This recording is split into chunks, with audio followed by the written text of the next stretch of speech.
Hey, it's Tim, Pickup Truck Plus SUV Talk.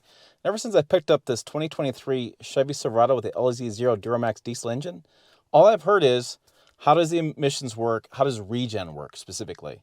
There's a lot of concern about regen because there's a lot of emissions-related issues that happen in heavy-duty trucks related to regen and emissions equipment. And so it's been asked many times. I thought, you know what? I'm going to do a video specifically on regen because I think that is the most, like I said, commonly asked question. I do want to reference a video I shot a couple days ago about doing short trips with a Duramax diesel, and it kind of fits into this as well. I had a lot of questions about people who were concerned about short tripping a Duramax diesel. And what that means is always making short trips around town, not going any distance, not doing any heavy loads, towing, hauling, that kind of stuff. And the thinking there is it gums up the systems, you can't go through a regen, the lubrication, the engine doesn't heat up warm enough, it just, all bad things in the engine. And one of the things I thought was interesting from the feedback, well, first of all, it's okay to short trip it, according to GM. But the feedback I got from the comments was there's still a lot of concern about that. And I thought it was really interesting. The concern coming back, or the pushback coming back, was it's not about the engine. People don't care about the Duramax diesel short tripping. That's fine. The diesel will do it. What they're really concerned about is going to be the emissions equipment inside the truck. And so it's interesting because I think a lot of people treat this as two different things. Like they treat the engine as one thing, emissions equipment is another thing. And it's going to make more sense in a minute why I'm bringing this up, but I thought it was really fascinating. So I did a couple things. First of all, I'm a journalist, right? You guys know this. I review vehicles on this channel with Jill. We travel, we do stuff, and so I'm going to deep dive into stuff because, well, that's my job. So I wanted to check on this. First of all, I want to say, what's the warranty? Because GM in that video had talked about, hey, this truck is good for that short distance. So the warranty on the emissions equipment is actually a federal warranty. This is fascinating. The Federal Emissions Control System warranty. The warranty coverage depends on the type of vehicle and emissions component. For light-duty car or truck, emissions-related components are warranted for 2 years or 24,000 miles, whichever comes first.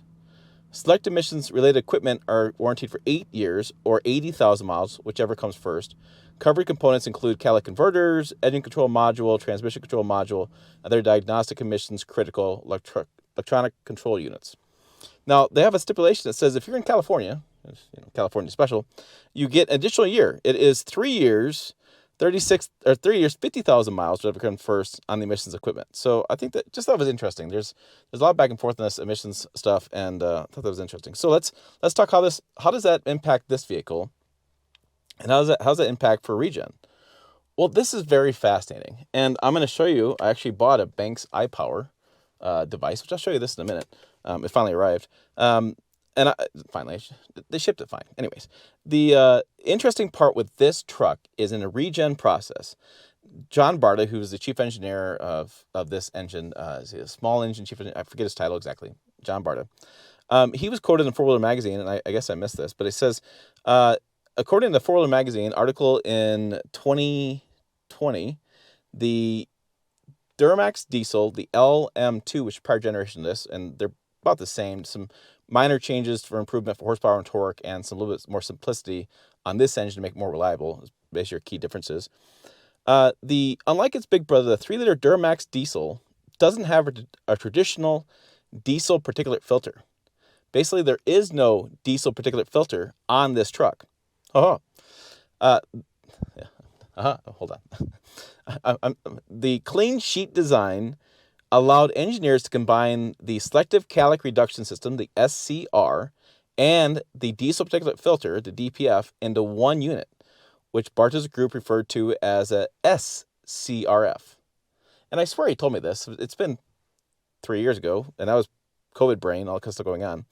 But anyways, the CRF is coupled close enough to the turbo that we actually do the regen post-injections on the exhaust stroke. That extra fuel flows out of the exhaust valve and straight into the SCRF, said Barta. This design makes the passive regens automatic and seamlessly unobtrusive to the driver. So, what does all that mean? Well, I'm going to start up the truck. I have going on 2,000 miles in this truck, and I promise you, I have maybe one time in Iowa, I swear I smelled something a little funky. But most of the time, I haven't smelled anything in this truck. I haven't even noticed it.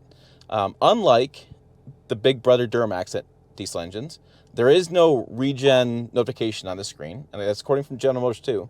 There's no notification to me, the owner, that this vehicle is in regen. I got to turn down the fans. There's no notification of that at all. There's nothing in the manual that says expected this amount of time, whatever.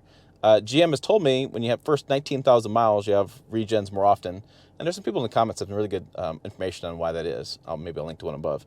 But what I thought was interesting was I went and got this Banks iPower dash. And this is something the commenters had said, hey, you want to know about regen, go get this, and this will tell you when it goes in regen. That's the idea. So this unit, which, by the way, I'll show you an unboxing video maybe next week when I get around to it, because I want to go through this in much more detail.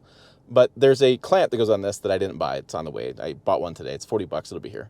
But this gives you details, and you can kind of go through and set up all different gauges for what you need. So I don't know if I find it so useful in this half-ton. I think it's more useful in the heavy-duty. But here's the kicker. And this is why people want me to buy this. They said, well, this will tell you if the truck's in regen. Aha.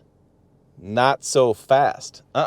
According to the Banks Power Manual for this will not show me the light-duty regen cycle on this engine. It only works for LML and L5P, and those are the 6.6-liter Duramax diesel engines, so the big guys.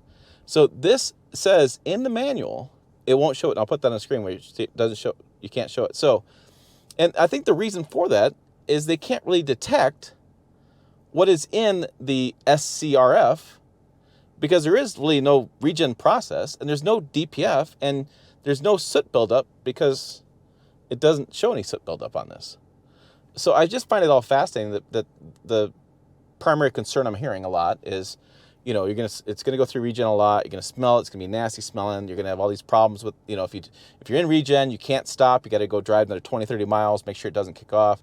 And there are times that I'm sure online, there's forums probably somewhere, that somebody had a Yukon or a Tahoe or a Silverado of the LM2, and they had a weird message come on the screen that says regen failed or something like that. I mean, I'm sure that stuff happens. I'm not naive to think that this is a perfect system by any stretch of imagination. But I do think it's very interesting that even with this data and with that design, there really is no regen like you would typically find in other engines.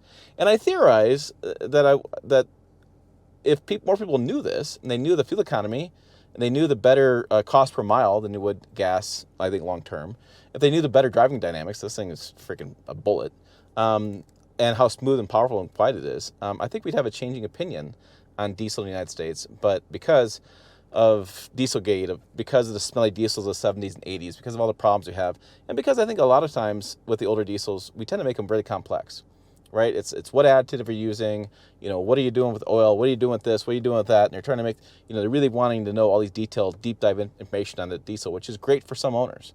Some owners really nerd out about that stuff, but I think for the general public, I just think all this kind of gets damaging. So at the end of the day, for me, I just get in and drive it. I don't smell regen.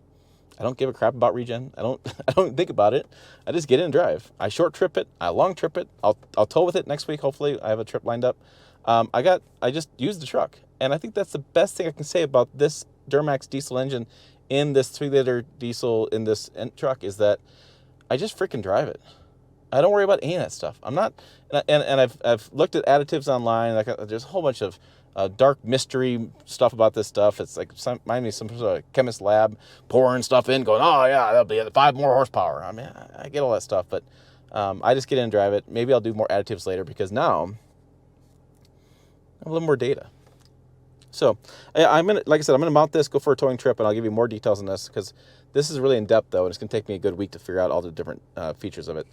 Real quick though, it's really easy to buy. Banks Power makes it, and you just plug it into the OBD2 sensor, which is right below the dash here. Simple to use. So anyways, I'm gonna stop rambling. You guys got better things to do to watch me ramble on camera. For more of my ramblings or good details or information you need to know, check the videos over here, website down below as well, pickuptrucktalk.com. As always, thanks for watching. I will see you down the road.